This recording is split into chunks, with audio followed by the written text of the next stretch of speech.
como um rio que de vez em quando fica subterrâneo e outras vezes sai à tona e a gente vê.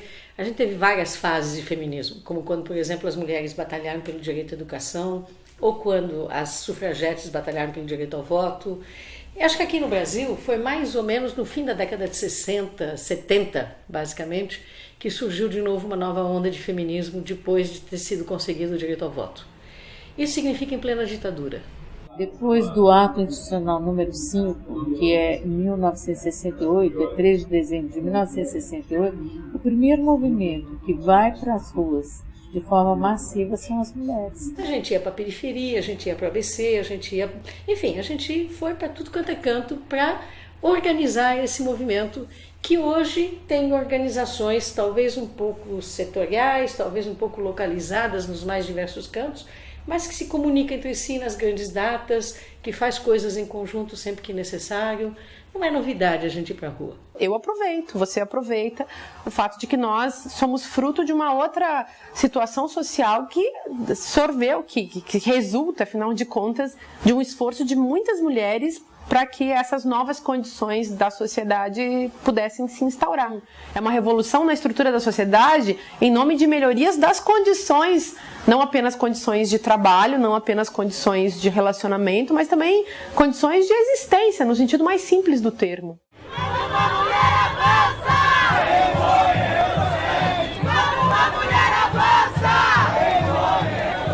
Eu descobri o feminismo quando percebi que no mundo existem papéis diferenciados para homens e para mulheres, e esses papéis diferenciados são usados para oprimir a mulher.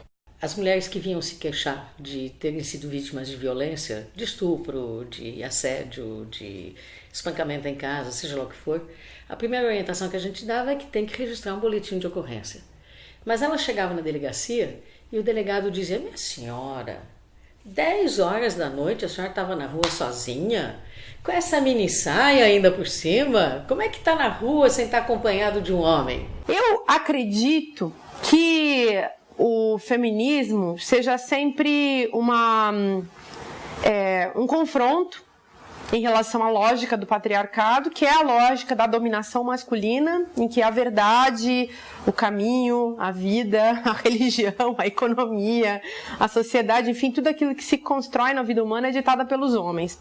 E as mulheres simplesmente, ou elas obedecem ou elas não contam. O patriarcado sempre vai fazer, enquanto ele existir, ele sempre vai fazer discursos e vai se compor em cima de práticas que são de rejeição daquilo tudo que o critica. Claro que o patriarcado não quer ser criticado, e feminismo é o nome da crítica da dominação masculina que configura o patriarcado. E, de fato, do ponto de vista da lógica do patriarcado, o feminismo é uma anomalia e as feministas são todas umas loucas, umas estranhas e umas doentes.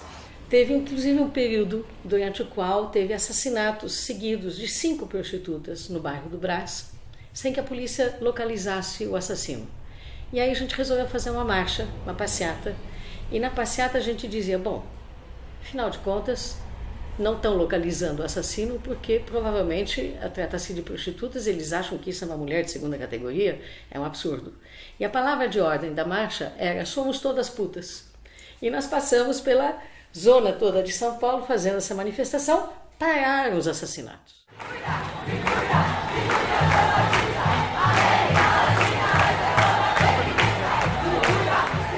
Toronto, no Canadá, estava tendo uma série de estupro, de coisa assim. E na Universidade de Toronto eles organizaram um evento para discutir isso. E aí o policial falou que ajudaria se as mulheres não usassem roupas, se as mulheres não usassem roupas de vadias, elas seriam menos assediadas. Mais ou menos em abril, tinham 3.000 pessoas na rua, com um movimento que eles chamaram de Marcha das Vadias. Para uma mulher que, sei lá, faz a propaganda da maternidade, ou uma mulher que se assume como mãe, e que isso para ela é uma coisa muito importante, que ela se chame de vadia ao mesmo tempo, é uma autoironia que desconstrói tudo. Eu gostaria que os homens fizessem a marcha dos vagabundos também. Isso seria altamente revolucionário. Por quê? Porque seria irônico. Irônico em relação ao sistema. E a vadiagem dessas mulheres é irônica em relação ao sistema. Aí é legal. Só que ironia é uma coisa difícil e o sistema não entende. Acho que o nosso contexto é muito estúpido ainda para poder entender o alcance dessa ironia da Marcha das Vadias. E por isso que tem muita gente que fica irritada. Então a gente ainda tem que trabalhar um pouco mais para criar um contexto um pouco mais inteligente, onde as pessoas vão poder entender do que se trata quando surge uma autodesconstrução desse tipo. Na delegacia eles falam que é coisa de cultura, mas até onde a cultura convém? Porque no carnaval elas fazem a mesma coisa e ninguém é acusada de ato obsceno. Por quê? A forma como a gente protesta, às vezes com o topless, por exemplo, tudo é um desdobramento da liberdade do corpo da mulher. Pela né? autonomia Pela do corpo. autonomia do A gente corpo. não tem autonomia do nosso próprio corpo, né? A gente chama de ressignificar o termo vadia, justamente porque ele é utilizado machistamente na sociedade, né? Então, a gente parte do pressuposto de que se uma mulher foi culpada em algum momento, talvez por uma violência sexual, por ser vadia, entre grandes aspas, então somos todas vadias. Não é porque eu me visto como eu me visto que isso significa que eu estou oferecendo meu corpo. Meu corpo é meu. Você tem que pedir licença para poder chegar. Você não pode agredi-lo, você não pode utilizá-lo como se tivesse sendo te oferecido, quando na verdade não está. Então a Marcha das Vadias tocou essa história. E eu acho que, de alguma forma, durante um tempinho, vadia, etc. e tal, teve um certo charme, um certo encanto para a mídia, né? Que veio reforçado e que veio, inclusive, o Grupo Fêmea, pelo menos aqui em São Paulo, aqui no Brasil, aqui em São Paulo especificamente, se juntou à Marcha das Vadias em muitas manifestações, né? Por que as meninas saíam peladas na rua? E eu não consegui entender a proposta da Marcha das Vadias, mas eu consegui entender a proposta do Fêmea.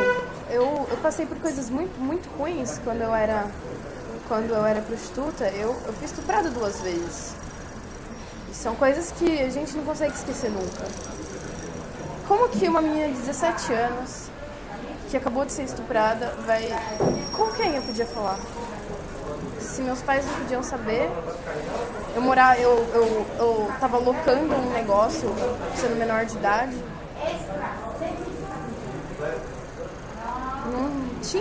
Eu nem sabia como fazer isso, sabe? E eu nunca consegui nenhuma orientação de nenhum grupo. Por que nenhum grupo feminista surgiu na minha vida? A gente tem um monte no Brasil, um monte. Mas por que isso não chega até a população mais simples?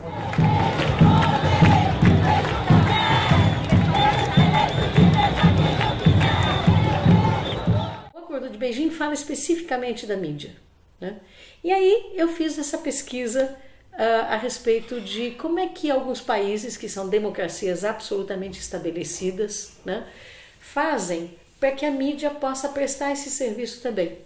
Para conseguir chegar ao respeito aos direitos humanos, é preciso que a gente preste atenção no que forma a cultura para poder estimular o respeito aos direitos humanos e não o contrário. E a publicidade e a mídia em particular são poderosas no sentido de ajudar a formar o caldo da cultura e que, portanto, elas deveriam desempenhar o seu papel de uma maneira mais condizente com os objetivos maiores, que é chegar à igualdade, à paridade entre todos nós, e não o contrário.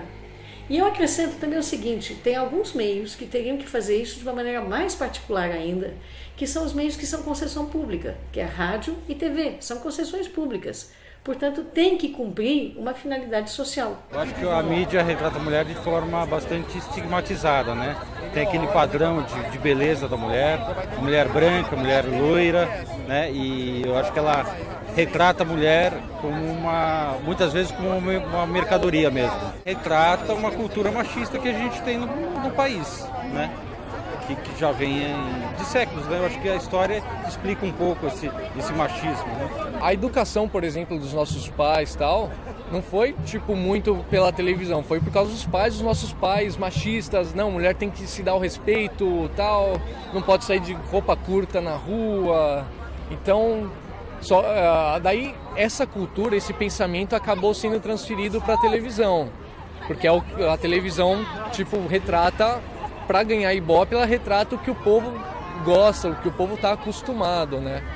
Então ela retrata a mulher como frágil, por mais que ela tente às vezes colocar a mulher como heroína, ela masculiniza a mulher muitas vezes e acaba só reforçando o papel de gênero da mulher na sociedade, que é uma mulher que hoje em dia trabalha, só que não é tão independente porque ela trabalha e cuida da casa também. É naturalizado que toda mulher quer ser mãe, coisa que não é realidade. Mas ela só ainda continua reforçando muito os papéis de gênero, não só da mulher como do homem também, né?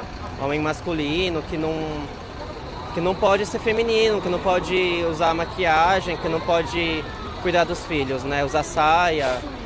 É uma tecnologia de controle sobre o gênero. Especialmente quando educa a sociedade para os papéis feminino e masculino, em que o cuidar da família, o cuidar da casa, o cuidar do ambiente em que a gente vive é papel da mulher, e ao homem é permitido o espaço público. Existem tantos outros grupos feministas, existem uniões de mulheres que existem há mais de 30 anos e não tem espaço, ninguém entrevista essas pessoas, ninguém quer saber por que elas lutam, né? O que você vê na imprensa feminina? A imprensa feminina é praticamente a reprodução e a manutenção desse estereótipo de mulher, né? Uma mulher submissa, uma mulher que sabe fazer comida, você não vê? Ensina lá os pratos, como fazer comida, como você usar o vestido, tem que ser xadrez, enfim, o vestido tem que usar com sapato e tal. O movimento está muito à frente da mídia, né?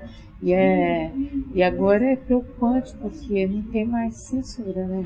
Antes tinha censura e agora não tem. E a mídia não veicula os acontecimentos, os fatos produzidos pelas feministas, né? Então isso é grave. Acho que alguns jornais eles tratam o assunto de uma forma mais séria, algumas revistas também, mas acho que outros não. Acho que algumas são muito voltadas para um público feminino, entre aspas, com aquela estereotipação ainda do que era um feminino, que acho que hoje não é mais. Eu, pelo menos, tive essa impressão durante a marcha que de todas as mulheres presentes, eu creio que pelo menos um quarto delas estava sem blusa. O resto estava com blusa. No entanto, nas fotos divulgadas você não vê isso. Você vê todo mundo sem blusa. Eles pegaram... É o que eu falei, uma questão mais intencional. Exatamente, é intencional.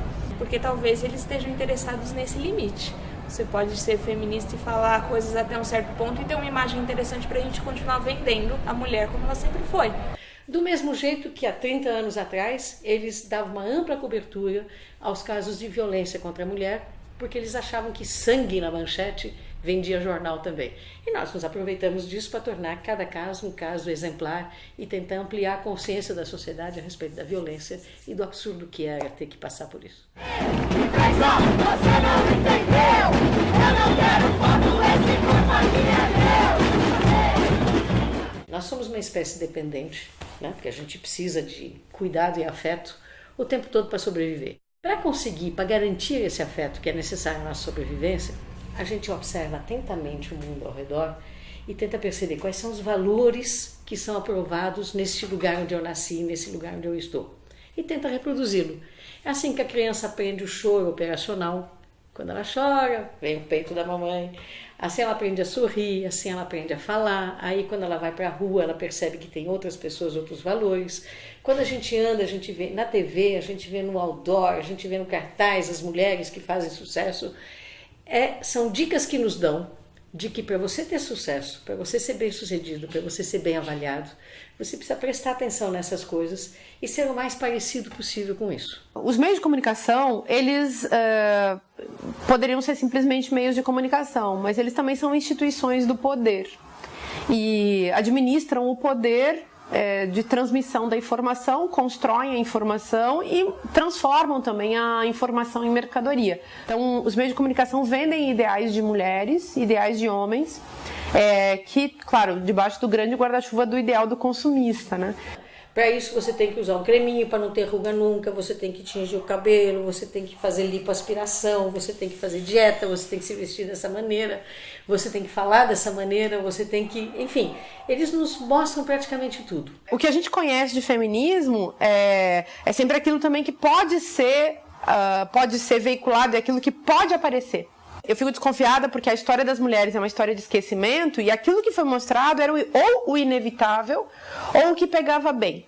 Eu acho que a mídia faz esses dois jogos. Na medida que ela se monopoliza e ela está na mão de poucas famílias que têm interesses políticos muito claros e muito específicos, o que lhes interessa, eles mostram, o que não interessa, eles não mostram, ou se eles são obrigados a mostrar porque não tem como ignorar, eles mostram ridicularizando, interpretando de determinado jeito, enfim, para colocar a população contra. O feminismo verdadeiro, eu acho que é muito pouco abordado, assim, né? Ele é sempre trazido com uma conotação de que é o oposto do machismo, de opressão do homem, de sobreposição da mulher. Acho que a mídia hoje em dia está muito mais conservadora do que quando o movimento feminista explodiu em 60 e 70. Então como é também uma forma de construção do social, ela não tem sensibilidade para abordar o feminismo, para posicionar o feminismo como uma luta de igualdade de gêneros, né? E não porque o feminismo não é imposição da mulher na sociedade, mas para igualar a mulher na sociedade, tanto no trabalho quanto familiar, profissional. Pode ser histeria, pode ser vandalismo, porque eles não fazem isso só com relação às mulheres. Eles fazem isso com relação aos trabalhadores. Por exemplo, faz 2 anos até, os bancários estão em greve hoje, né? Mas faz uns 2 anos atrás, os professores estavam em greve, hoje estão em alguns lugares também. E o que o noticiário mostrava? A Avenida Paulista está parada por causa da passeata dos professores. Agora, quanto ganha o professor? Qual é a situação dele na sala de aula? Como é que está a situação de ensino? Isso eles não mostram. Muita gente reclama muito da imprensa, né? Porque você não fala mais desse assunto. Vocês abandonaram tal coisa. Às vezes aparecem umas cobranças assim. Notícia é o que sai da linha, é o que sai da curva. Mas a vilã desse processo não é a imprensa. As próprias pessoas, em relação às quais a imprensa está antenadíssima, que precisa delas para ter audiência, para vender jornal, para poder, enfim, ganhar espaço no mercado. Ninguém mais sensível ao que as pessoas querem ou tem curiosidade do que a imprensa. Eles mudam de tratamento dependendo do tempo, que foi o que a gente viu nas manifestações de junho, né? Eles começaram condenando, chamando a polícia nas ruas e depois dizendo, não, temos que ir na rua com essas bandeiras. Será que nós formulamos mal a pergunta? Você é a favor de protesto com baderna? Eu acho que essa seria a pergunta. 2.839 pessoas disseram que são a favor desse tipo de protesto. Que o cara que liga, tá vendo ali tudo calmo, tranquilo, pode achar até que a pergunta é essa. Faça a pergunta da forma que eu pedi para formular. Você é a favor de protesto com baderna? Porque aí fica claro, porque senão o cara não entende. Já deu para sentir. O povo está tão pé da vida com o aumento de passagem. Não interessa se é de ônibus, se é de trem, se é de metrô. O povo está tão pé da vida que apoia qualquer tipo de protesto, pelo que eu vi. E depois que eles mesmos passaram a ser criticados nas manifestações, Baixa Rede Globo, as manifestações em frente à Globo, no vão do MASP, etc. e tal, aí eles acabaram dizendo, não, tem vândalos no movimento e tem um movimento bom, né? Tudo que não lhes interessasse seria vândalos, e os outros era bom, até que finalmente foram amainando o fogo e ficando um pouco mais sossegados com relação a essas manifestações, que provavelmente eles vão tentar reavivar mais proximamente das eleições. Vem pra rua, vem contra o machismo, O feminismo que se preze, ele tem que ser, enfim, solidário. Então todas nós que somos mulheres temos que ser solidárias entre nós. A gente tem que ser solidária até com aquelas mulheres que não conseguem alcançar a consciência feminista, da qual elas mesmas se servem à medida que vão se tornando pessoas cada vez mais livres, digamos assim. Então eu sou muito mais a favor da gente, em vez de ficar criticando os movimentos que existem, a gente fazer o nosso movimento, engajarmos-nos num grande movimento geral contra o patriarcado, do qual podem participar homens, mulheres, transgêneros, intergêneros, intersexualidades e por aí vai. O que nós queremos construir é que nós, seres humanos, homens e mulheres, independente de qualquer condição social, de orientação sexual, de raça, de gênero, que nós saibamos cuidar do ambiente em que a gente vive. Que todos e todas possam lavar a louça, cuidar da criança, cuidar do idoso, ir para o mercado de trabalho, disputar espaço público, ocupar espaços públicos, discutir políticas públicas necessárias para inverter uma série de problemas que nós temos no espaço social em que a gente vive. Que nós mulheres possamos pensar o espaço urbano, que nós mulheres possamos pensar a economia do país que a gente vive, possamos pensar as políticas públicas para a saúde, para a educação. Tudo isso são lutas nossas e que estão presentes há 30 anos atrás e hoje, na atualidade, são questões que dizem respeito e que só nós levamos, né? É só nós, os movimentos feministas, os movimentos de mulheres. Quando eu ficar velha, eu quero ser muito feminista. Seria lindo se as velhas do mundo que foram aviltadas e maltratadas ou que tiveram seus direitos assegurados, seria lindo que hoje elas saíssem nuas pela rua, reivindicando direitos para elas mesmas e para as mais jovens. Seria lindo. Eu mesmo sou separada porque meu marido era muito machão, muito metido a gostosão. Eu falei, peraí, dá um basta, porque eu não nasci para isso não, entendeu?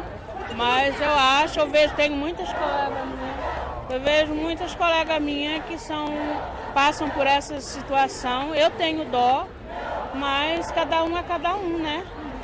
Você não pode se intrometer por elas, né?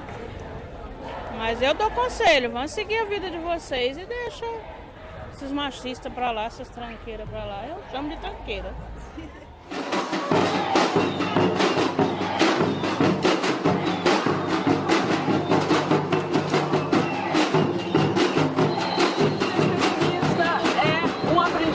De todo dia. A gente tem que se perguntar, onde que eu estou sendo machista?